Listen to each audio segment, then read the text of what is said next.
Sorry. No, Oh, no. got the chop as well. The Jake Turpin going on up top. Nah, looks better in person, bro. Looks better. It doesn't look bad. He got it yesterday in the office. I hadn't Profiles. had a cut since I think it was a week before Dylan Brown and Reid Marnie came in the office. That's when I worked it out on my Instagram. Oh, really? That's how long Jeez. it had been. But That's look like at this. preseason, Look eh? at this mop. Fucking hell. You would have loved to be in the office yesterday, man. Could have done a bit of work on that. I know. Fucking shocking, eh? What are we, 20th of May today, show and go? Is that the date? Yeah, it is. Is it? 20th of May. The drop. Cozy season tonight, Ice. Excited? Yeah, pumped. Obviously, you know what's sort of been going on behind the scenes and how much effort and work's gone into it and actually fucking getting it here. So that's been half the issue. So we've been sitting on the stock for like 3 months. So I'm glad it's here and glad to get it out to the public. Is that what you're wearing now, Lukey? What are you running? No, this is the previous one. So the Oh, outline yeah. of stuff of this one's coming tonight. This is an orange one. The red and the blue and the black and you'll have to watch the vlog, man. Are you guys not? Are you on a good Wi-Fi? I'm on my. It's always your Wi-Fi. Should be on my phone. Yeah, I didn't want to say it, but it's always you. It records fine for me. You guys just freeze because I'm the recorder. Nah. So yeah, obviously the drops tonight, but bit of controversy in-house. Jackson, mate, not happy with the old Nike Tiempo mid-top shoes yesterday. I don't know what those were. Like, so I saw, like, when you walked in, I chucked up on Instagram. He's like, you know, the kid's walking back in, and I fucking saw that he went to say something. Clearly, as soon as he walked in, there was a "what are those?" like in the back of his throat, and he held it back. So, you know, good boss for doing that. But I reposted it, and then I had about 4 or 5 blokes like, "What the fuck's he wearing? What's he wearing?" I was like, "What are you talking about? That's a Nad tee." Zoomed in, sure enough, I don't know what those were, mate. But Not a great angle of the old Tiempo Vetters. I don't think it's the angle, to be honest. You're running in there with some Queensland cowboy boots. Jesus, son. No, Huge I call. love them. They're my night. I like the confidence. I love them. I loved soccer growing up. Ronaldinho was my favorite player. He wore Nike Tiempos, and then a few years back, they did like this weird collab where they made a Tiempo out of them, dropped them in black and dropped Weird them in collab, all right. Yeah, well, Huge call. Good on you. yeah, you got to reckon with pride. I love them. I'll tell you what, I'll Yeah, Go- go. he was- Here you go, Ice. You can tell he'd been nice. You can tell he'd been in isolation for a while. Just get back under the wing, son. Get back in the office a couple of days a week, and we'll get you back on track. Yeah. You're walking in with black jeans, white socks, and Ugh. those types of shoes, and a vintage tee. Just, I mean, Yeah. even up top, it was all over the place. Yeah. Fantastic. Haircut. He was late. He goes, "Yeah, I'll be there at crack of dawn." Rocked up at 10. Who knows? School zones are back. What's this? It's ice. Yeah. Kids stay home, man. Apparently, Oh, some pump, man. Be back there, crack of dawn. Fucking Can't got, wait. got in there at 7 because I thought he's going to be at like 7-ish. He goes, "Yeah, be there just after 9." Rocks up at 10. So If he turned up in those shoes, I'll tell him to go home. So So then he worked for an hour and then got a haircut for an hour. So and then we went for lunch and he goes, "Oh, I better duck off and meet the school traffic." I was like, "Oh, good seeing you, man." good seeing you. Yeah, half days, wasn't mate. his best Half day. days. Yeah, you don't get the name Lukey half days for no reason. No, boys. Jackson, yeah, you said Trans-Tasman bubble. You're missing us, eh? Clearly yesterday was a bit... Just wanted to be back in the office with the boys. Yeah, I mean, again, hate to go back to it. If I'd known you were wearing those shoes, I wouldn't have missed you. But yeah, seeing you walk in, and then I saw the old Aussie government talking about the Trans-Tasman bubble again. I know Auntie Jacinda was on a call. Politics isn't really our thing here, boys, but we can touch on it anyway. If it makes sense, you know, we don't want to open back up to the world with this whole virus thing. You all right, cuz? What's in your eye? Oh, I don't know. Are you getting a bit emotional crying, before I'm me not in coming there back over? Yeah, no, I just want to get back on the ground, man. Like, especially with, like, you boys know, I haven't said much about it, but obviously my 9-to-5 job's sort of a bit up in the air at the moment. So if that goes by the wayside, you know, we got the wedding here in November, but I kind of want to get over to Sydney in a more permanent role anyway. So hopefully that opens up soon. I can get back to Toke and they can hold a parade for him down the street, and I can get back over to Sydney. We can do some fucking work, man. Yeah, I'm looking forward to the work side of it, eh? Just to have sports. We sort of touched on yesterday, me and Lukey we're sort of sick of that, talking about all the other sports and other pieces of content and resharing it, because we spend a lot of time on Instagram chasing that shit. So just creating all our own content will be, and wouldn't have to be as much, but it just uniquely ours. So that's the goal moving forward. I think it was cool. Yeah, Yesterday, I dived in watching LeBron in the wrap-up that Uninterrupted did of the Last Dance, and LeBron telling you stories about when he played MJ when he was 16, like some pickup game. It was pretty cool to hear about that. And obviously, he's a big inspiration for Michael Jordan. Everyone's always talking about MJ, LeBron, but it's like either of them don't really give a fuck about that. Did you guys, quick Last Dance wrap up, we didn't include it in the rundown. What did you guys think of the season as a whole? Yeah, I loved it. It was, I don't know. I think it's got the most views ever by an ESPN doco. It just made me hungry for more. Made me hungry for more content. Like someone said, what's the next one? Is it the Tim Duncan and Pop one? Is it Kobe and Shaq? Obviously, a Kobe one's going to be made sooner or later. LeBron one's going to be sooner or later. But I just don't want to wait that sort of 20 years for it. But in saying that, does the 20 years make that doco better than what like? And you got to think LeBron's going to have a lot more footage of him because there's always been cameras around when he's been around. You know, even when he was in high school, he's getting interviewed, and he would have been interviewed a lot more than Jordan was. So I think that LeBron one's going to fucking be massive. It'd be cool to see like the big three Miami story told properly, like because like Dwayne Wade's talked about that. Like I think Dwayne Wade's doing his own movie or something because he's got footage of when LeBron makes the announcement, and then Dwayne Wade apparently didn't know. But now in like his film, he explains like the Banana Boat crew and how they sort of plan this thing 5 years out. Like it'd be cool to get Melo, Wade, Chris Paul, get them all to sit down and sort of tell their story about that. Like I know Chris Paul was within like fucking 30 minutes of signing in Miami as well, and then Bosh turns really? up. Like so there's this whole different like. Carmelo was kind of the only one that was like, nah, but like they all eventually had this plan. I think it was the Clippers. Lukey, correct me if I'm wrong. This plan to do this thing in Miami and then all end up like that's why their contracts were all up at the same time. They were all planning this mass move to the Clippers with I think it's who's the logo? Is it Jerry West is the GM there? Yeah, was pulling all the strings and they had all these things kind of in place, and then for whatever reason, you know, Miami start winning, so they decide, we might want to stay. Melo says, okay, we're not going to wait to get the bag, so he goes to New York and gets the money, like, and it all kind of. But you know, that's why Chris Paul sort of mainly ended up there. It was kind of this whole big, plan to get them all there. It would have been fucking sick though. Imagine the like 2017 Warriors versus Paul, Wade, LeBron, Bosh, Melo. Would have been sick. Who's winning?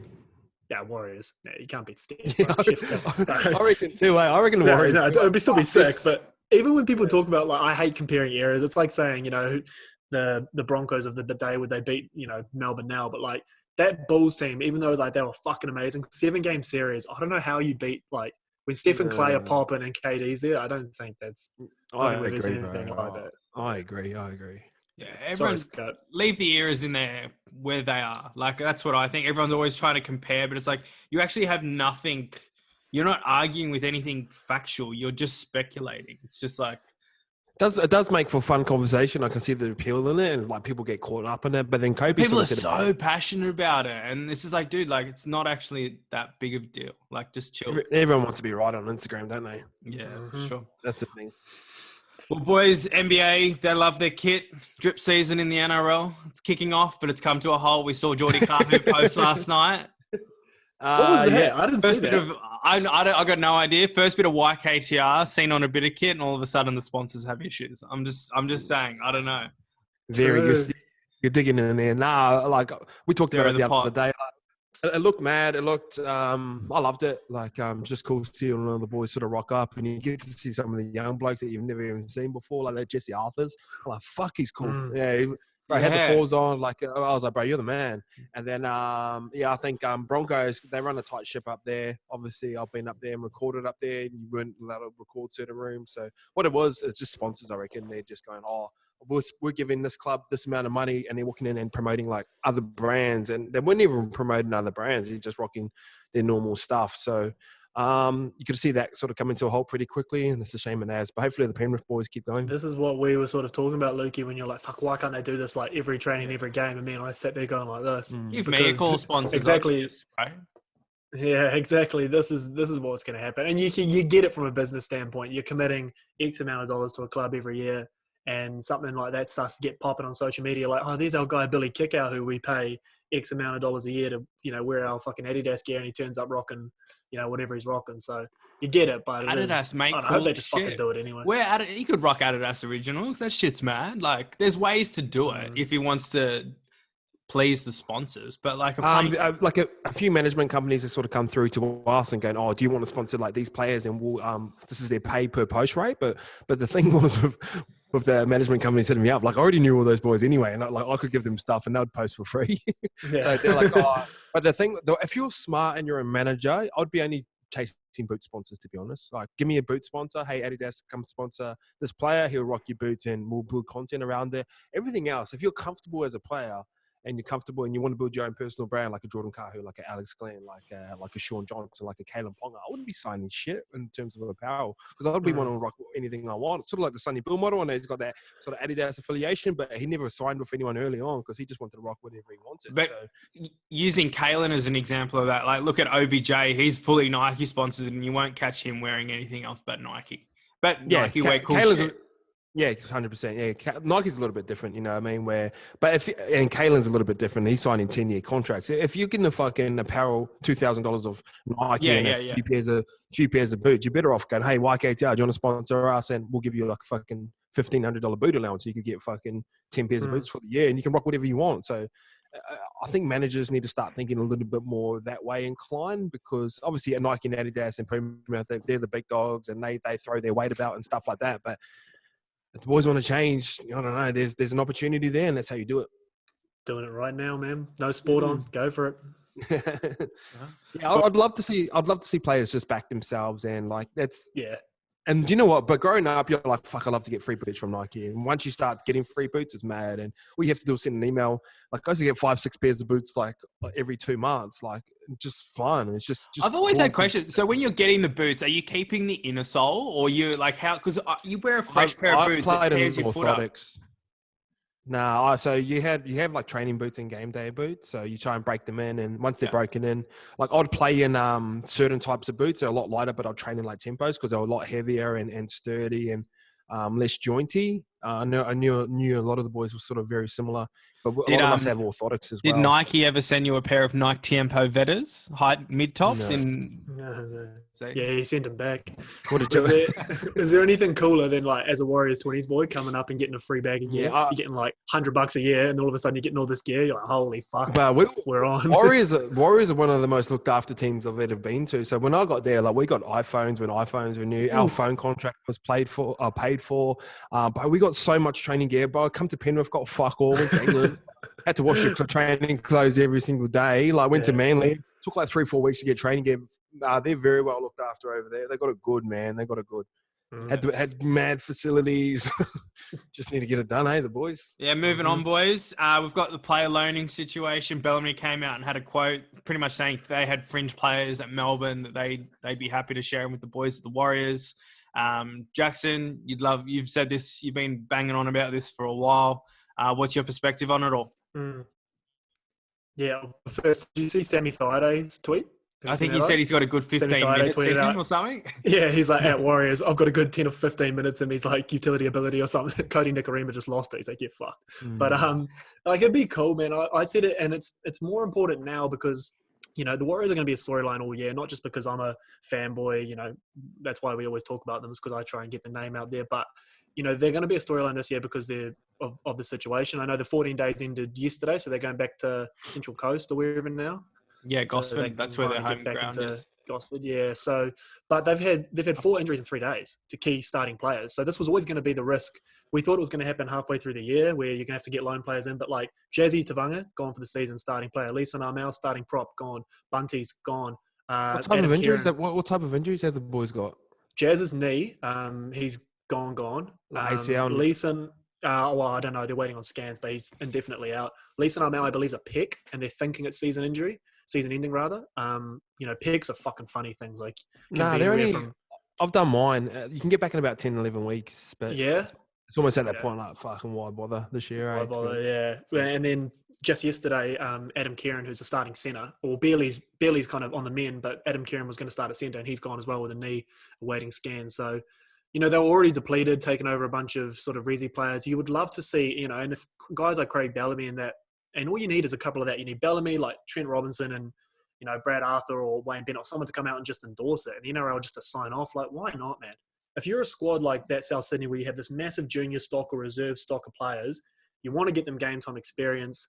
and there's a club in need, I don't see why you wouldn't do it for the good of the game. But my question, or where it would get like iffy, is say Melbourne loan some outside back who's can't get in because there's Vunivalu and Adokar and Shandor and that. He goes to the Warriors for a couple of games, fucking kills it, absolutely humming, is the talk of the town. At what point do they then say, "Oi, tighten the rope and come back"? The way they do it over in Super League, they'll like say an injuries last like 6 weeks. They're like, "Oh, we'll give you this player for like 6 weeks, but one of the conditions is he can't play against our own side." So like if the draw lines up like that, that's the way that they do it. But I agree with you. I don't see why. Like someone like even some of the Super League players over there that could come back, and if they're not going to continue their competition, say like a Blake Austin comes back, say like a Bevan French comes back, throw them in throw them in the Warriors, man. Holy fuck, there's some good players over there that I don't know, they still kill it over there. But like imagine just come back and do just a little 10-week stint with the Warriors, and it'd be fucking all the time. It'd be fun. You get storylines as well on Blake Austin, changing tack a little bit. But he did you see him? He posted. He's been getting fucking active on social. But he posted his mixtape the other day of his highlights in Super League. Like, obviously, JT's the GOAT in terms of show and go. Fuck, Blake Austin is up there, bro. Like, massive head fake and shit, and he just ganks off the right. No, like, he's been doing it since he was like a Penrith junior or wherever he did his under-20s career. Just no one can read the bloke. Unreal, man. Yeah, it's a giggle away. I took to Blake a little bit, and like, yeah, he's sort of in that sort of phase where he's starting to build all his content around him and asking how to do it and stuff like that. So he's always been like really good guy, man. How old is he now? He'd probably be 91, 92, I reckon. Yeah, okay. He's around about my age, 29. He's one of those ones where he kind of left, similar to like Albert Kelly, like kind of left when he was still, you'd say, kind of at the peak of his powers. Like he was, falling in and out of size, but he was still such a fucking gun player. And like Scope probably, or Blake Green on the potty is probably someone to speak to about it. But like players, when they leave, when they go to the Super League, like a lot of players go there at the back nine of their careers, Isaac John, Justin Horro, those type of players. But like, GI, another name overnight. GI, there you go. But like guys who go when they're kind of in the middle of their primes and then come back, oftentimes they're even fucking better for it. So yeah, get the boys back here. Come on, give the bros a hand. He'd be handy, wouldn't he? Fuck. What about the GI news? That was sort of a bit out of the blue, wasn't it? Anything else? Can you hear me? The GI news. That was a bit out of the blue last night. Yeah. I think so too. I think with all that sort of stuff that happened with COVID, like their roles that they had at South, so it kind of got taken away from them. So that sort of transition that's a good point. Out of football has been sort of blocked, or going to have to explore another avenue. And I'm pretty sure Warrington's got some cash behind him. We can throw him his way. And that's the club Joey went over and played for back in the day, wasn't it? Do you think it'd be like? Go. Sorry, you go, Jackson. Sorry, mate. Yeah, no, I was going to say, do you think it's is it similar to like a Sonny Bill sort of contract where there'll be like he's not going to be there playing 17 games, training 5 times a week? Like it'll be much more of a marquee signing where you get every other session off, you get every other away game off, sort of thing. Do you think? I haven't seen the terms of the contract, but I'd assume it's a bit more of a marketing ploy. Yeah. Yeah, 100%. Like he was battered by the end of his career. You could see sort of the way you're sort of moving about NRL, and obviously, like they're not going to be as the competition's not as hard over there. But when you carry that type of name, like you kind of have to get up for every game because that other centre and like over in England, they talk. They're like, oh fuck, I could make it in NRL. I could like. There's kind of that mentality about them over there, and like a lot of them good, but then a lot of them definitely couldn't. So when Gio rocks up and whoever's his opposing centre, they're going to go after him all the time. You know what I mean? Or the back rower, and fuck, are you Gio? Like shit like that. So he might get every other game off or something like that, and might be there to build the game up, but he's still going to have to play something sooner or later. Wonder what the deal with, because there's obviously going to be travel restrictions. Like when can he go? When does he? 2021 contract. Yeah. Not till 2021. Yeah. Oh, I swear. So he's got that makes a whole sense. period. Yeah. On that, the old, I would imagine until then. Yeah, I'd assume. But those roles, like you said, Isaac. Was that what you're saying? That's sort of been pulled. I think so, because him and Sammy Burgess sort of had that gig, and I think Sammy Burgess got away, but then Sammy's got media as well with Channel 9 and Fox Sports. He's on the couch with Matty Johns and shit like that. So I think he's going to be all right, but then this might just be a little gap filler till Souths get back on their feet, I reckon. Every club's got players like that. Like even here we got like Simon Mannerings and that sort of, they don't make up roles for them, but they kind of find these jobs for club greats that, when a global pandemic like this hits, you need to trim the fat. You go, okay, what's that bloke that really isn't doing a shitload here? they're the first guys to go, unfortunately. Edge back rower coach. Yeah. Shit like that, eh? But like, so they should get a fucking job. Yeah, I reckon. 100. Yeah. And a job for life. And you see guys like Jarrell Yayi, like he's out of a job as well, where he lost his like footy career to an injury. And I remember they coming out, they go, "Oh, he's got a job for life. He's got a job for life." And then pandemic hits. See you later. So, was Alex McKinnon similar to that as well? I think Newcastle employed Alex, or yeah, they did. I think if they offered, he's him a head job of for recruitment. life, He's head of recruitment at the moment. There, I'm pretty sure. oh, true. yeah, they offered him a job for life, but I think he's kind of doing a bit of recruitment, but then he's pulling away and doing his own stuff as well. He's reached out and said he wants to jump on the podcast too, which would be super cool. So looking forward to that as well. I said next time you're in Sydney, hit me up. Yeah, keen. Well, I reckon that's where we wrap it up for today, boys. We'll be back Friday, and until next time. All right, boys. Stay doozy. Cop some kit. Later.